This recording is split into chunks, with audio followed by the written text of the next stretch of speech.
Good morning. This is the Blaine's World podcast, where conversations are worth hearing and seeing. You can watch us each week on Facebook, YouTube, and LinkedIn. You can also listen in on Spotify or Apple Podcasts. And for more information about past shows and previous shows, future shows, you can visit our website, which is behind me, blainesworld.net. I'm your host, Blaine Greenfield, and I'm coming to you from my Zoom studio in lovely downtown Fairview, North Carolina. Each week, we share positive news and uplifting stories by people and organizations in both Western North Carolina and throughout the country. And toward that end, it's my pleasure to introduce Amy Allemana. Do I have it? Yep. Okay, I think I got it finally. Who's a psychotherapist and founder of the Butterfly Medicine Counseling, being my guest today. And Amy, you can feel free to wave to all your fans and friends who are watching this.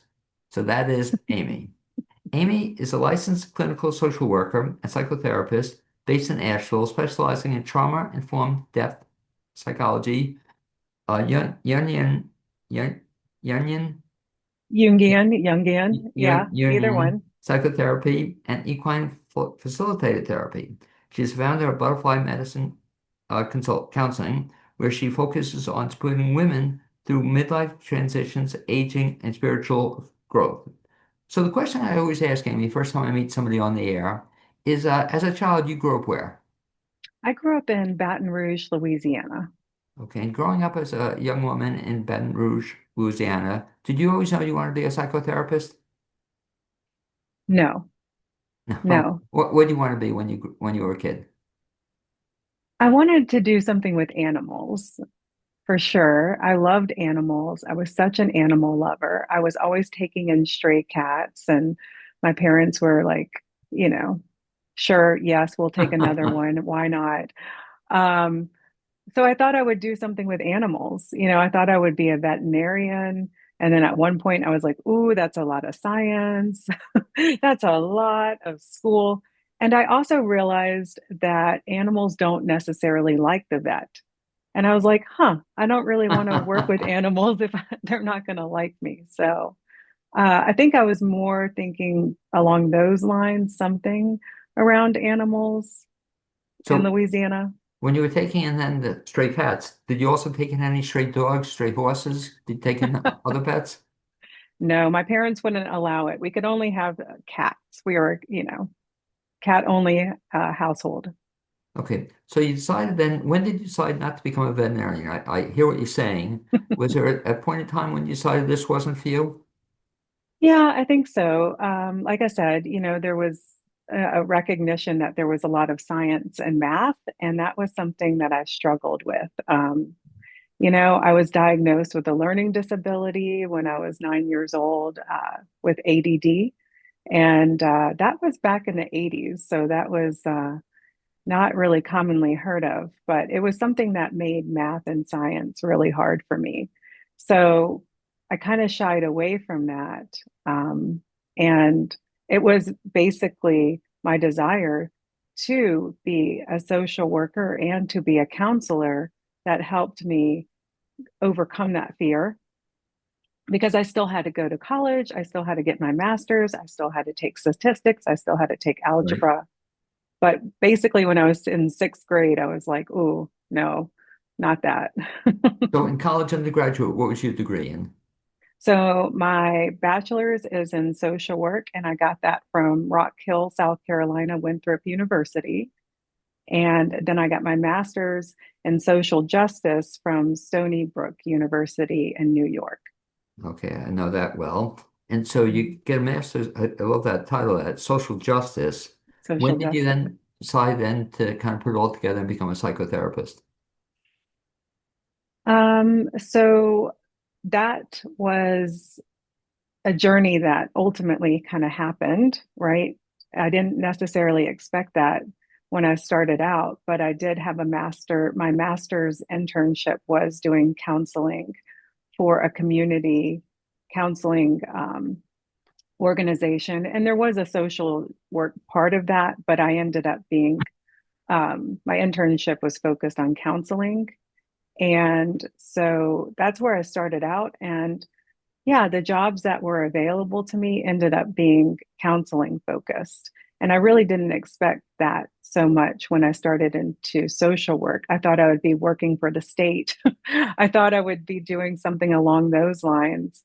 So it sort of unfolded. And as I went through that path, I discovered that that was what I really enjoyed doing, talking to people intimately, one on one, building those relationships and those connections. So it evolved. Do you also do group work as well? I'm starting to, and I did earlier in my career. So, for instance, I worked in residential treatment centers in New York, and we did do groups as counselors in those organizations. But over time, I got away from that, and especially in private practice, I've tended to focus on individuals. But now that I'm doing the equine facilitated psychotherapy work, it's kind of like already doing family counseling because you have yourself, your client, and the horse.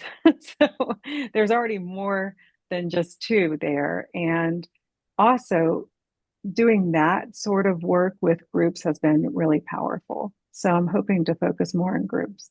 So fast forward, if you would, to you've been from New York as I have been. How do you wind up in this area?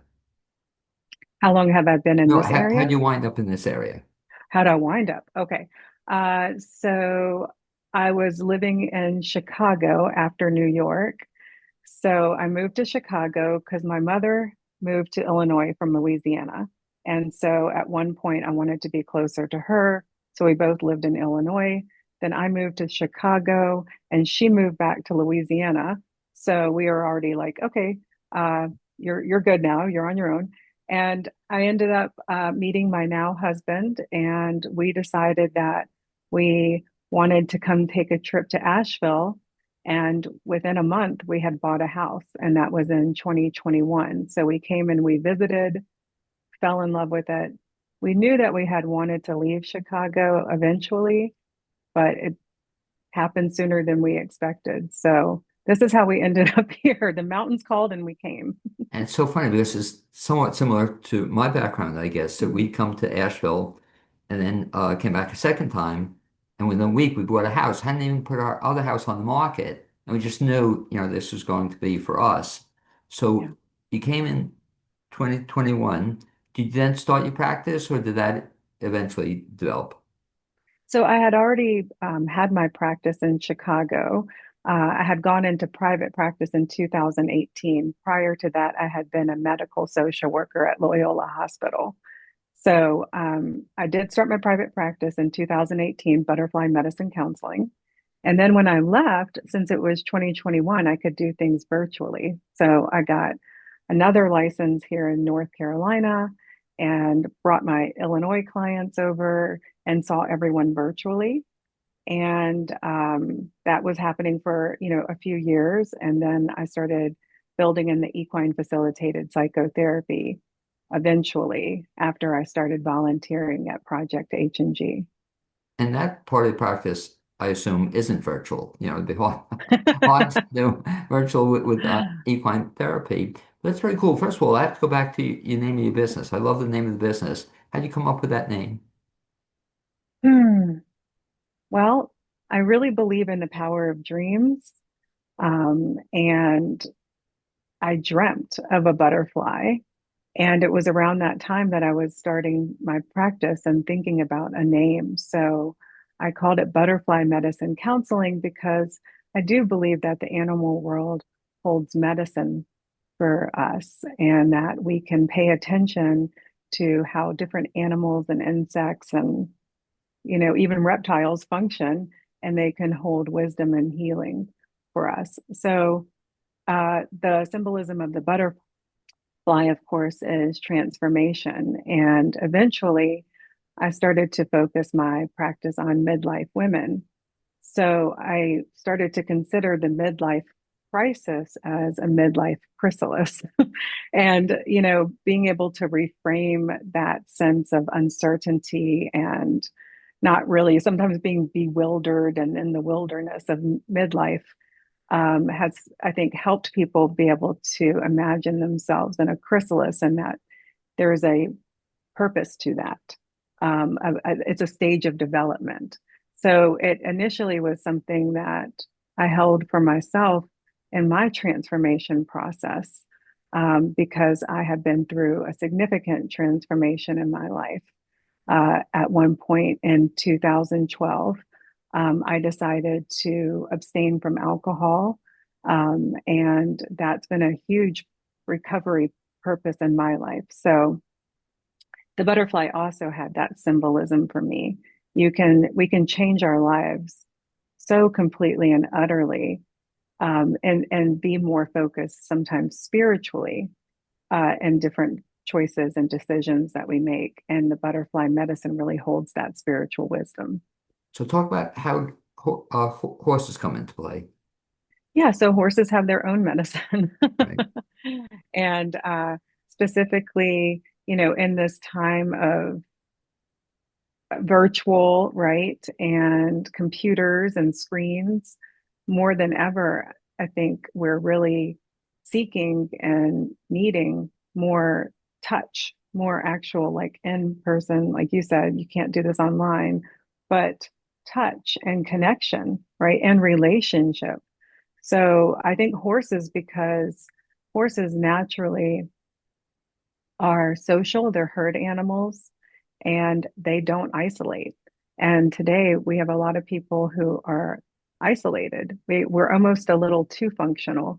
We're almost a little too, self-empowered. And, being able to connect to another being like a horse, especially a horse who has this enormous energy, right, can be again a sort of transformative process for us. We can start out as, again, the worm, go into a chrysalis and come out as a butterfly, but it does help the change process when we introduce something new, completely new, into our lives. Because if something changes, then something changes. We'll talk about that. It's kind of interesting how you got into it because again, you've been as a young woman or girl, you had cats, and all of a sudden Mhm. now you're working with horses. Do you own a horse, or are you a horseback rider, or what's your interest in horses? Yeah, yeah. So my grandfather had a farm Okay. when I was growing up. And he had a farm horse. It was just one horse. It was a painted horse and named Sugar. And I remember being like maybe 3 years old, I guess, around the time that you would actually start to have your first memories. And I remember just being around that horse. I remember that. And I remember looking at its hooves, and I remember not being scared. I wasn't scared. I was just enamored. And so, of course, there were pictures of me on the horse at that age, and I have those framed and on my wall. But, my dad would sit behind me and we would take rides on that horse. And so Sugar, like that horse in particular, became something really significant to me. And so I had like an attachment to that horse, and I ended up having stuffed animals that were horses, and horses and like were just the only thing that I wanted. Like when the Barbie horse came out, and that was like my Christmas gift, that I will always remember that Christmas morning when it was just sitting right under the tree, not even wrapped. It was that horse Dallas. If anybody knows Barbie out there, they're going to know who Dallas the horse was, and she was there in all of her shining glory. And I was like, oh my God. So I just loved horses, from the get go. And we didn't actually have, access to horses. My grandfather lived in Mississippi, and he didn't always have the farm. So he eventually sold it. And from that point forward, I would experience horses through summer camp. And also, when I would go on vacation, I could do trail rides.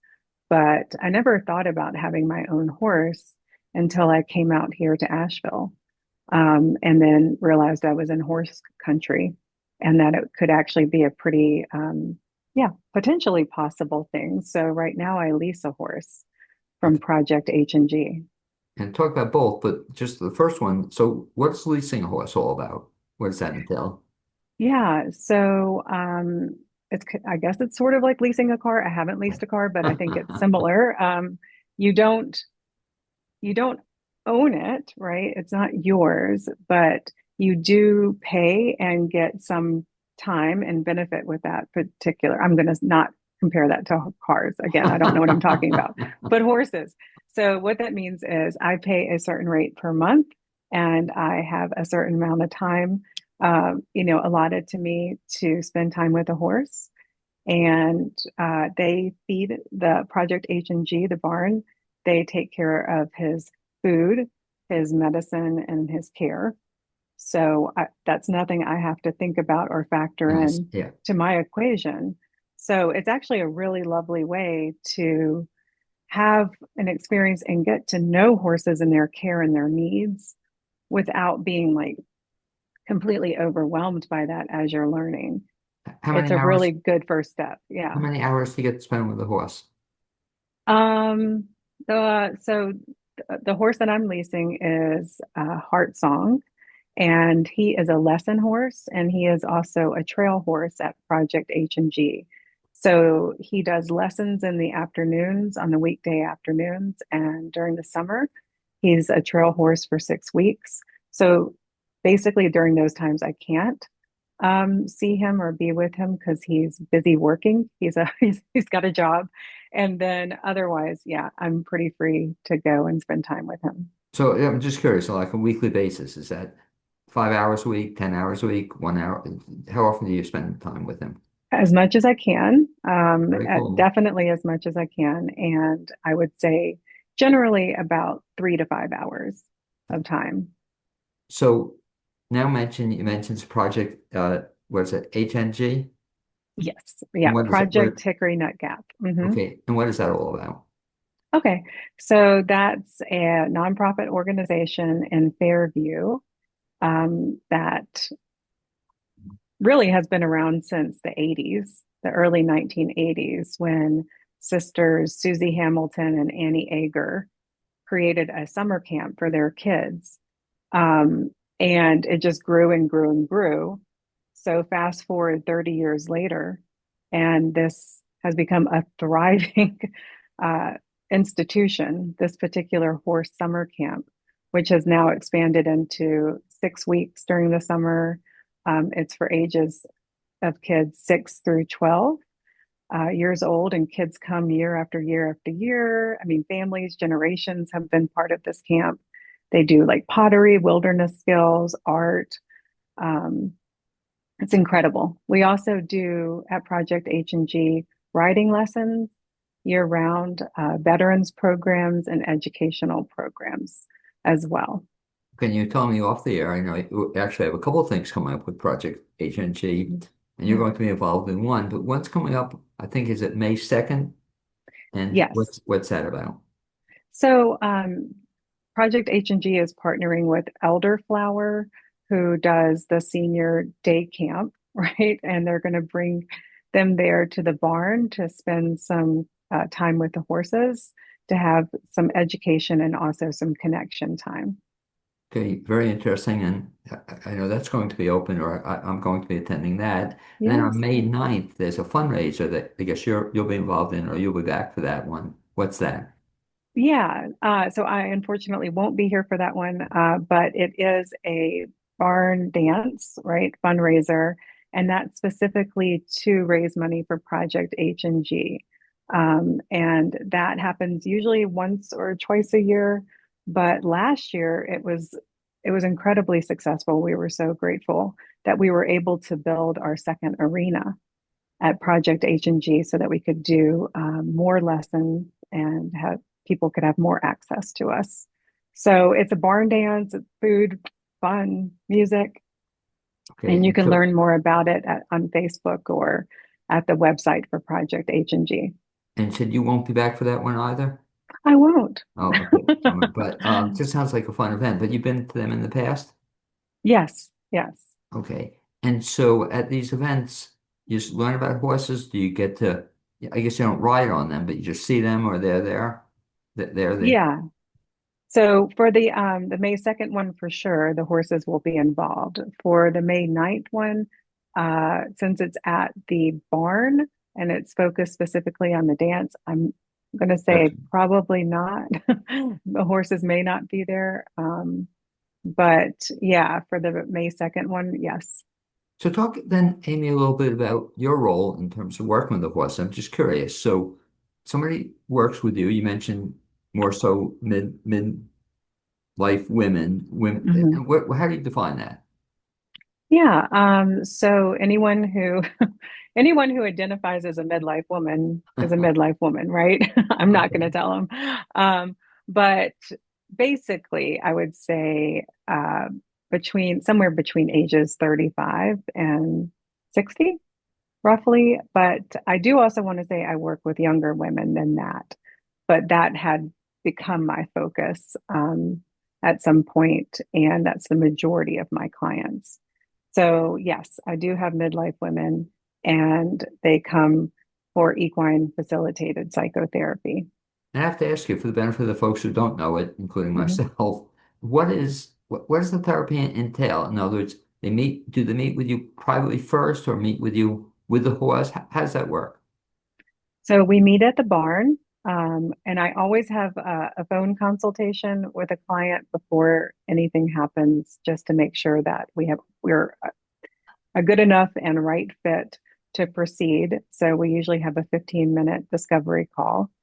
If we decide that we'd like to try it out and work together, we meet at the barn, and we have like a little separate space where we can sit, private picnic table space where we can talk first before we go into the barn and start working with horses. Usually, what I'll do with my adult clients is have that designated kind of touch base time, whether that's like 5, 10, 15 minutes prior to going and working with the horse, just for us to be able to have that one on one connection.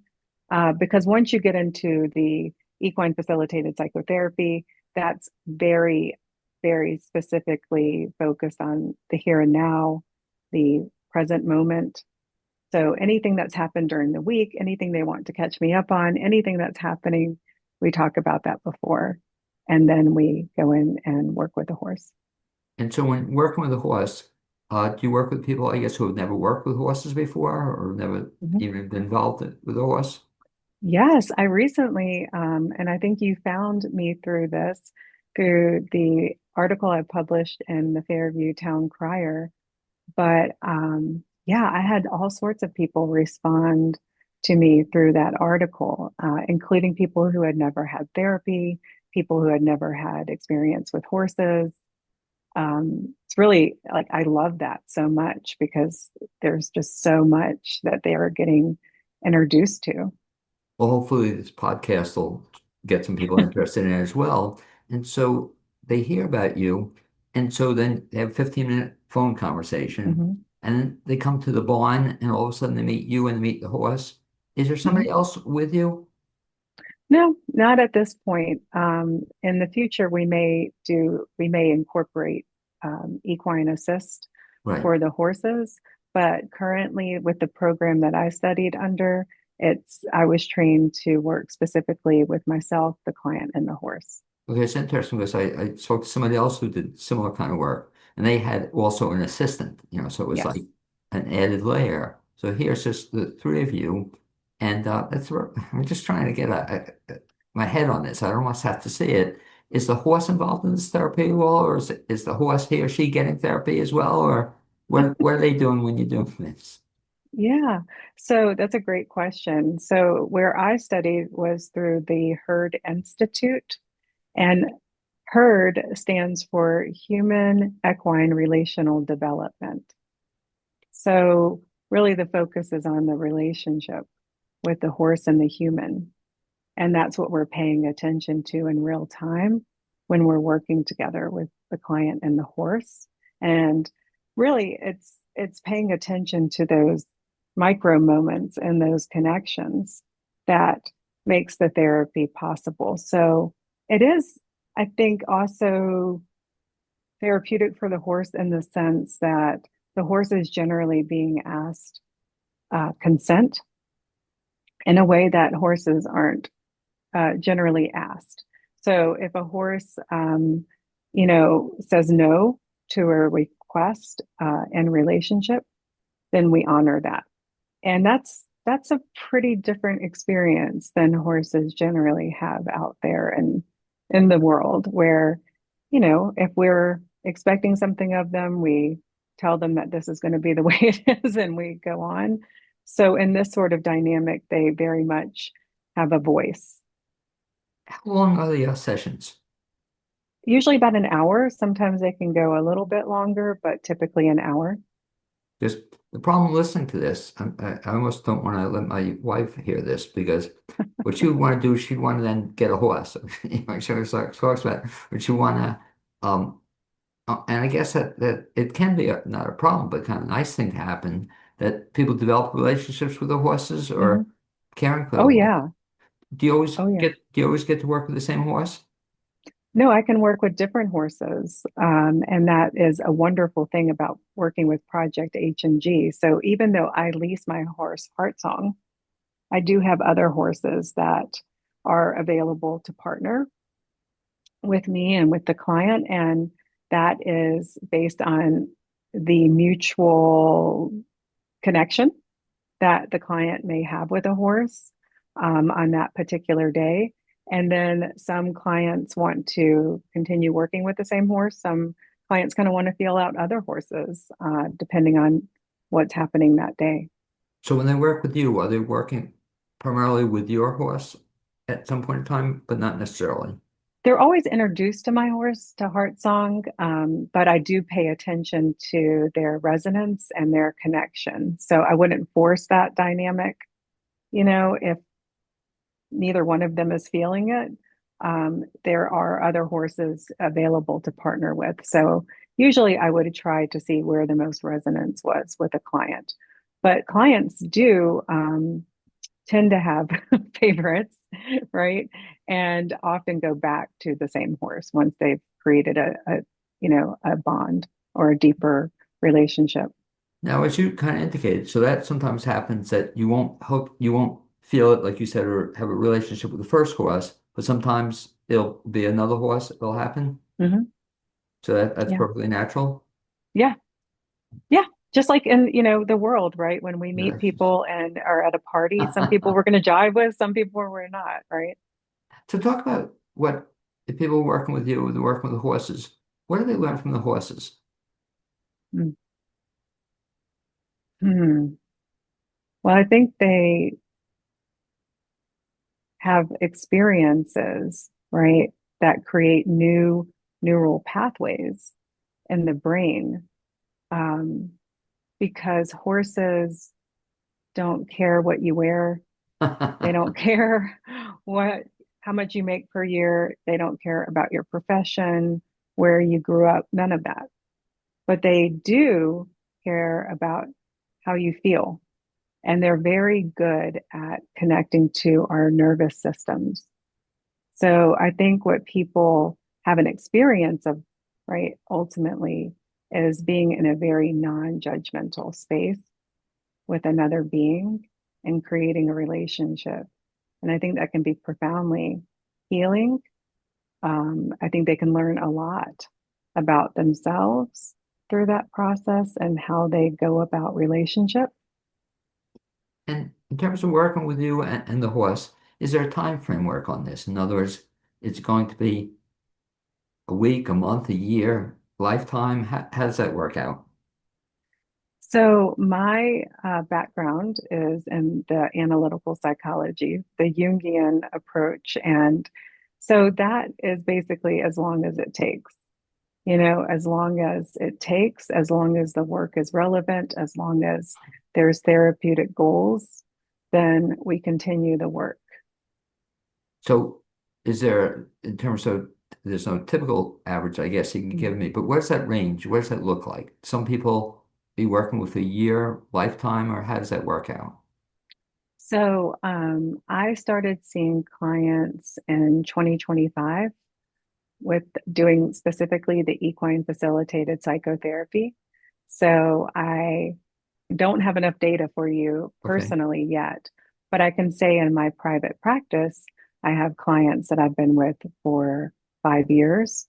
Um, so I think, and then I've had clients that I've been with for 6 months. I've had clients that I've been with for 2 years. I have clients that were with me and then come back. I imagine it's similar, because that's how I approach therapy, um, from that perspective, from that psychoanalytic perspective. So I can bring my brand of therapy and incorporate this model into it. So I do a psychotherapy depth kind of counseling approach that, yeah, that usually is more than a few weeks long. So do folks work with you outside of the horses? Do you have other clients who do you still do a virtual Yes. therapy? And I still do in person. I have an office. So I do have more clients other than just my equine facilitated psychotherapy. And then I do have also clients who are, um, they can be referred by their therapist. And so they have a therapist already that they're seeing, for a regular time period, but then they can come see me and use that as an adjunct to their therapy, kind of like a little something extra, right? To maybe unlock something that, has been stuck, or to give them a different experience therapeutically. So I can also partner with other therapists, and that can be a one-off, session, or that can be once a month. So I'm not requiring anybody to do it for a certain amount of time, but I do find that with my clients specifically, once a week really works best. It almost sounds too, just hearing you describe it, it's like a cool thing. In other words, just to do it as opposed to saying nothing wrong with regular therapy or virtual Yeah, therapy, but this is something a little bit unusual. It almost sounds, dare I say, it could be fun. Or do people have fun with this? so much. Yeah. And So much. Yeah. And what I love listening to is you don't typically get that when you see a regular therapist or, it's a fun session, but I can hear you, I can hear it just, it would be something different, something unusual, Hmm. and you getting therapy with a horse. If folks want to find out more about butterfly medicine counseling, what's the best bet? Okay, so you can go directly to my website, which is butterflymedicinecounseling.com. And you can also go to projecthng.org and go to the programs tab, and my information is there as well. Okay. And so do some people, in terms of contacting you, what's the best first step? Should they go to the website or the project website or call you or contact you by Yeah, I email? would say probably the best would be to go to my website directly. So again, that's www.butterflymedicinecounseling.com. Okay. Well, I'd like to thank you for being my guest this edition of the Yeah, Blaine's World thank you. podcast. Also, I'd thank my producer, Cappy Tassetti. Hopefully, we'll bump into you one of these days or years somewhere in the Fairview area. Thanks a lot. Tell Cynthia to come on by. Okay, well, she's going to be interested now. I'll have to think about that one too. But that was great then. Thank you very much. I appreciate it. Thank you.